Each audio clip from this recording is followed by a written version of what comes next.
Well, it's that time of year when fall allergies hit, and they hit hard. People all over our newsroom are sneezing and rubbing their eyes. That includes me as well. So what's to blame? Meteorologist Ryan Halicki has been looking into the issue, and he's live outside of all places to tell us what he's learned. Ryan, how are you feeling is the question right now. Yeah.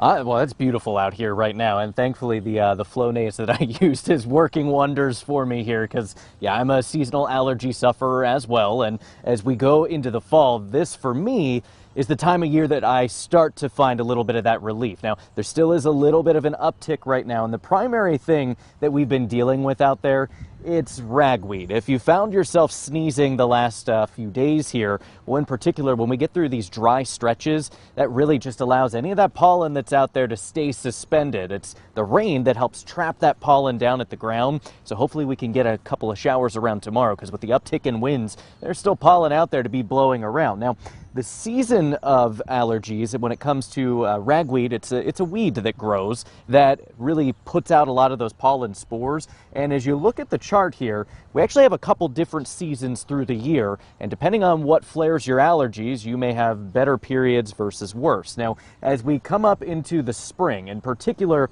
that April, May, and early June window, it's primarily tree pollen that's going. And so if you have those early spring allergies, it's the tree pollen that you're likely allergic to. As we start coming up on May into June, we'll really start to feel that grass pollen coming, and that's what does it for me. And that can last, though, throughout the summer. As the grass starts producing that pollen as it grows, we'll see that uptick going into early summer. July is one of our better months for allergies, and it's due in part to the really high heat and the frequent showers and storms that can help with that. As we go into the fall, though, that's when we start to see our uptick in weed pollen, and that's where we are right now. Now, currently, we're waiting on getting more of that frost to kill off a lot of these weeds. That'll help us out with that weed pollen.